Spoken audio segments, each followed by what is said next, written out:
please don't leave out the part about Tattooine, okay? I'm actually from Tattooine, the sand planet in Star Wars.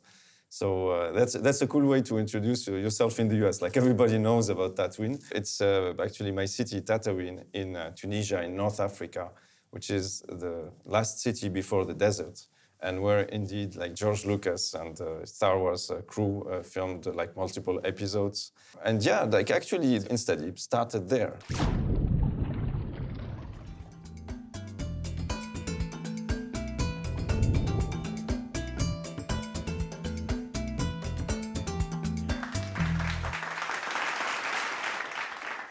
InstaDeep has reached the point where it's expanding into the United States, and you have opened an office right here in the CIC. But that's why we're here today, to kind of welcome InstaDeep and Karim and the whole company to the community here. And we thought it would be fun to have a discussion. I know that InstaDeep is working on a range of problems. Then they include railway scheduling, virus early warning systems for different viral variants of COVID-19, I assume, and other viruses, immunotherapy research, shipping container packing, circuit board routing, and protein design.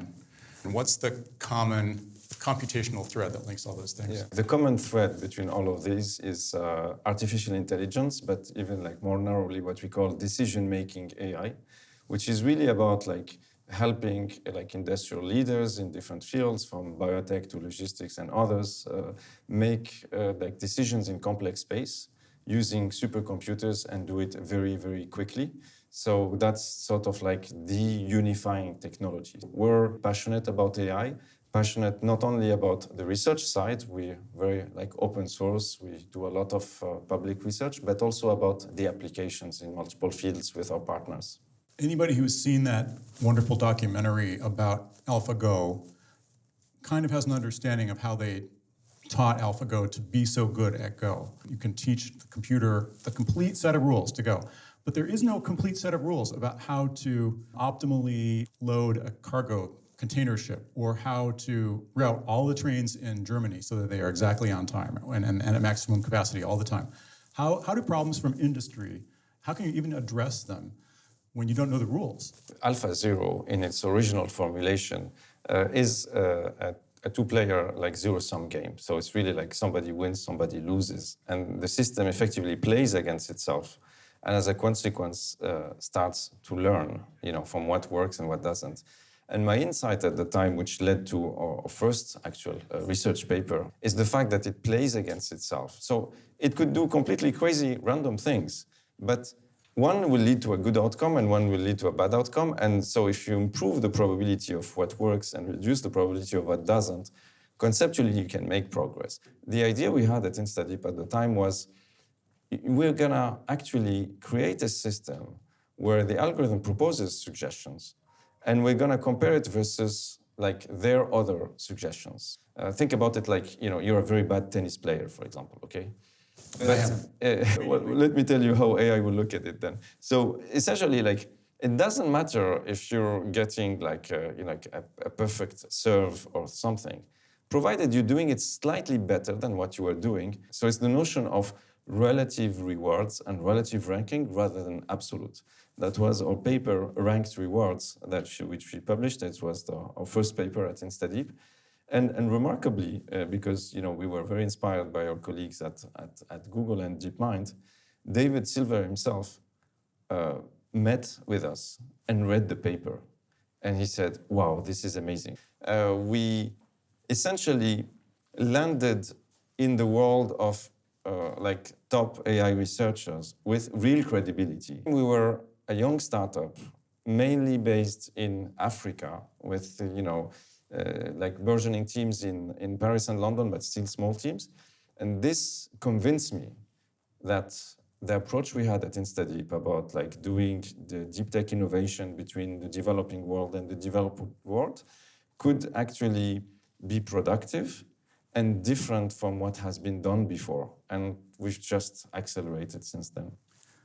That's the point where a lot of startups probably would open an office in Palo Alto or Mountain View, right? Or San Francisco, or maybe Cambridge. But you didn't. You kept growing in Africa and also in Paris and London? I realized that, like the US is a leader in AI. It's a very competitive market. It's like winner takes all type of market. It's also a market where it's relatively difficult to acquire top talent because your direct competition is basically are the tech giants, very well-funded startups. We didn't have like significant funding yet. And at the same time, it was very clear to me that we could really grow and continue to grow organically our teams in Africa. With my background in France, it was relatively easy to get known and meet top talents in France. Same thing in the UK. So that was the notion. And really like waiting for the company to get to a level of maturity and visibility that would make an expansion in the US worthwhile is not just to come to the US, it's to come to the US to have a huge impact, to do things that others have not done. InstaDeep aims to become a leading decision-making AI company. It is already a leader in Europe, Middle East, and Africa, and the goal now is to expand to the US and ultimately build a global company. We love to partner with experts in their field, whether it's like Deutsche Bahn, who's a leader in railway management systems, or BioNTech, who's a leader in biotechnology. And the way InstaDeep operates is we're very collaborative, and hopefully in future, and in particular in the US, we will collaborate with leaders in their field, from whether it's like food delivery or airlines or like shipping industry. Cambridge and like the ecosystem here from MIT to Harvard is world-class and when it comes to research. And we're quite excited about that. We're looking forward just to build like really productive research collaborations.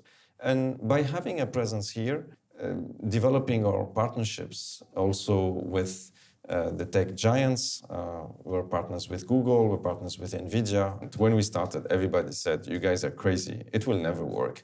Do you think you can do like high-grade AI research and development? You're fooling yourself. Well, we proved the naysayers wrong. And as a consequence, indeed, I've seen many young founders of startups in Africa coming to say, thank you, because you've shown that this is possible. You've shown that you can build a globally competitive company with a bridge between the developing world and the developed world. It's an exciting moment. Welcome to Cambridge. Thank you. And may the force be with you.